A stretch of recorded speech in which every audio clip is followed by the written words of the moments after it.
में आइन ये पाबंद करता है कि उन मेंबरान को मुतय्यन करने से पहले एक बाकायदा कंसल्टेशन हो उस सूबे के गवर्नर से, और गवर्नर चूंकि पाबंद है कि उसने वजीर आला और काबीना से कंसल्टेशन करनी है, वो कंसल्टेशन भी जो है वो इन्होंने नहीं की। हमने अदालत में इनको मौका दिया कि वो ये रिकॉर्ड अदालत के सामने रखें। वफाकी जो वजारत खजाना है वो ये रिकॉर्ड अदालत के सामने रखने में नाकाम रही। हमारे बाद बलोचिस्तान हाई कोर्ट में भी एक पिटीशन हुई और बलोचिस्तान हाई कोर्ट ने उस नोटिफिकेशन के भी कुछ हिस्से जो हैं TORs भी और मुशीर खजाना की और जो वफाकी सेक्रेटरी खजाना है उनकी तैनाती को भी उन्होंने कालादम करार दिया। लेकिन हमारी जो पिटीशन थी वो जारी थी। हम ये चाहते थे, कोर्ट से इस्तदा कर रहे थे कि आइन के ऊपर ये हमला जो है, सूबों के वसाइल पर हमला जो है, इसे पसपा होना चाहिए और ये पूरा नोटिफिकेशन ही खत्म होना चाहिए। आज वफाकी हुकूमत ने खुद आकर अदालत को ये बताया कि कल के रोज 21 जुलाई को उन्होंने अपना पिछला नोटिफिकेशन मनसूख कर दिया है और उसकी जगह एक नया नोटिफिकेशन किया गया है जिसमें आइन की जो एक दफा 160 है उसके तहत ही अरकान है। उन्होंने जो जवाबित लिखे थे, टर्म्स ऑफ रेफरेंस लिखे थे, उसमें भी अब बाकायदा उस जबान को चेंज किया है। तो पहले हमें अल्लाह ताला का शुक्र अदा करना है कि ये हमला, ये पहला हमला हमारी नजर में सूबों के वसाइल के ऊपर ये पसपा हुआ है। जो नया नोटिफिकेशन है हम उसको भी पढ़ रहे हैं और ये देख रहे हैं क्या उसमें भी ये जो मजमूम कोशिश थी कि सूबों के वसाइल कम किए जाएं, हम उसकी निगरानी करेंगे। मुस्लिम लीग नून मोहम्मद नवाज शरीफ की क़यादत में पाकिस्तान के चारों सूबों के वसाइल की निगहबान है। हम आईन पाकिस्तान के निगहबान हैं और ये निगहबानी चाहे वो वोट की इज्जतों की सूरत में हो, चाहे वो नेशनल फाइनेंस कमीशन को चैलेंज करने की सूरत में हो, चाहे वो आइन के लिए आवाज उठाने की सूरत में हो। कल मतीउल्लाह जान साहब का जो अगवा हुआ इस शहर में, उसके खिलाफ मुस्लिम लीग नून ने भरपूर आवाज बुलंद की। वो आवाज क्या है? वो आइन की दफा 9 की आवाज है कि किसी भी पाकिस्तानी शहरी को कानून के बगैर आप गिरफ्तार, उसकी जो आजादी है, उसकी जिंदगी को सलब नहीं कर सकते। तो ये जो आइन की निगहबानी का अमल है,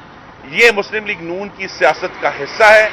हम इसको जारी रखेंगे और आज अल्लाह ताला के हजूर सरबसजूद हैं। मैं खास तौर पे यहाँ अप्रिशिएट करना चाहता हूँ कि मैं तो एक दरख्वास्त गुजार था, लेकिन बतौर वकील मेरे कौमी असम्बली में रफीक कार हैं, कॉलीग हैं, बैरिस्टर मोहसिन शाहनवाज, उन्होंने भी हमारी मदद की, उमर गिलानी साहब ने भी और उस्मान राजा साहब ने भी। ये तीनों वकला ने बड़ी तनदही से ये केस प्लीड किया, जिसके नतीजे में आज पाकिस्तान के जो सूबे हैं, बड़े या छोटे, उनमें रहने वालों के जो मालियाती आइनी हकूक हैं उनको एक तहफ़्फ़ुज़ मिला है। और अगर दोबारा इस हुकूमत ने कोशिश की तो मुस्लिम लीग नून एक दफा फिर अपने भाइयों और बहनों के लिए जो चारों सूबों में रहते हैं उनके हकूक के लिए हम दोबारा खड़े हैं और खड़े रहेंगे। मोहसिन, आपने कुछ कहना चाहिए? बिस्मिल्लाहिर्रहमानिर्रहीम। बहुत ज़्यादा जो अहम गुफ्तगू है मोहतरम खुर्रम दस्तगीर साहब कर चुके हैं। मैं मुख्तसर सी एक ये बात कहूँगा कि हमारा मकसद यही है कि हम हुकूमत वक्त को आइन के जो वज़ा करदा पैमाने हैं उनके बीच में लाएं। इस हुकूमत ने पहले दिन से ही जिस तरह की बेतौकीरी आइन की के सामने इलेक्शन कमीशन के मेंबरान का मामला है कि आइन की जो शिक्के हैं उनकी खिलाफ वर्जी करते हुए सदर पाकिस्तान ने एक नोटिफिकेशन जारी किया, फिर वो नोटिफिकेशन कैंसिल हुआ क्योंकि वो आइन के साथ तसादुम में था और उस तरह से फिर दोबारा से वो मामला पार्लियामान में गया। आपके सामने है कि मौजूदा हुकूमत ने जिस तरह से आइन की बेतौकीरी की इलेक्शन कमीशन के मेंबरान के मामले में, ठीक उसी तरह फिर आइन की बेतौकीरी یہاں پر قومی مالیاتی کمیشن کے معاملے میں بھی آپ کے سامنے آئی، اور اس طرح سے ہمارے پاکستان کے آئین میں جو ادارے دیے گئے ہیں ان اداروں کو بھی حکومت پاکستان نے ایک بڑے طریقے سے ڈس فنکشنل کر دیا ہے۔ ہمارا مشترکہ مفادات کونسل کا ایک ادارہ ہے، مشترکہ مفادات کونسل کی آئین کے مطابق ہر 3 ماہ میں ایک میٹنگ ہونی چاہیے، یعنی کہ سال میں 4 اس کی ملاقاتیں ہونی چاہیے، لیکن وزیر اعظم صاحب آئے ہیں، انہوں نے جو آئین میں دی گئی جو ایک لمٹ ہے اس کے اوپر عمل درآمد نہیں کیا، اس میں بھی یہ ناکام ہوئے ہیں، اور مشترکہ مفادات کونسل کا جو ایک اہم ادارہ ہے جو صوبائی معاملات کو، وفاق کے اور صوبائی معاملات کو ٹھیک کرنے کے لیے، معاملات کو سلجھانے کے لیے بنایا گیا ہے، اگر اس ادارے کو بالکل ڈس فنکشنل کر دیا گیا ہے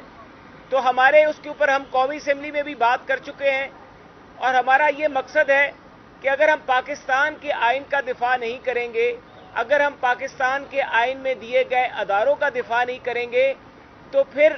ہم پاکستان کو کمزور کریں گے، ہم وفاق کو کمزور کریں گے، ہمارے ان صوبوں میں رہنے والے جو لوگ ہیں ان کو ان کے حقوق نہیں ملیں گے، ٹیکس پیئر جو ہیں ان کو ان کے حقوق نہیں ملیں گے۔ تو مسلم لیگ نون کی جو یہ جدوجہد ہے، یہ آئین میں دیے گئے جو حقوق لوگوں کو دیے گئے ہیں، اب آپ کے سامنے ہے جس طرح سے نیب جو ہے وہ اپنے اختیارات کا ناجائز استعمال کرتا ہے اور اس کے پر متعدد عدالتوں کے فیصلے آ چکے ہیں۔ پاکستان کے شہریوں کو حق حاصل ہے کہ ان کو آئین اور قانون کے مطابق تحفظ دیا جائے، تو ہم مسلم لیگ نون جہاں پر ووٹ کو عزت دو کی بات کرتی ہے کہ ووٹ کو عزت دو، ایک پاکستانی شہری کی وہ آواز ہے کہ مجھے عزت دو، میرے اختیار کو عزت دو، میرے آئین کو عزت دو، مجھے تحفظ دو، قانون کو عزت دو، یہ وہ آواز ہے، اور ہم اس آواز کو انشاءاللہ تعالی اٹھاتے رہیں گے، اور ہم خاص طور پہ پاکستان کے، کیونکہ میں سمجھتا ہوں تمام صوبوں کے لوگ، تمام سیاسی جماعتیں اس معاملے پہ متفق تھیں اپوزیشن میں بیٹھی ہوئی کہ مالیاتی معاملات جو ہیں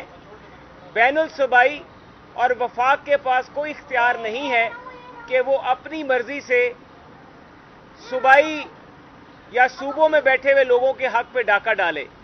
تو ہم شکر گزار ہیں کہ آج آئین اور قانون کی جیت ہوئی ہے، آئین اور قانون کی جیت ہوئی ہے تو پاکستان کی عوام کی جیت ہوئی ہے۔ اس کے ساتھ ہی ہم اپنی بات کو اختتام کی طرف لے کے جاتے ہیں۔ بہت شکریہ۔ تھینک یو، بہت شکریہ۔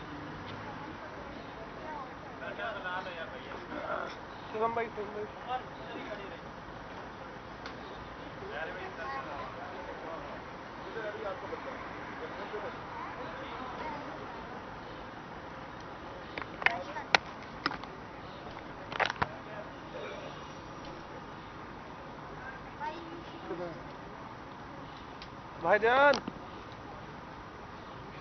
صرف میری اور بول کی طرف سے پوری قوم کو جشن کس کی آزادی طرف سے؟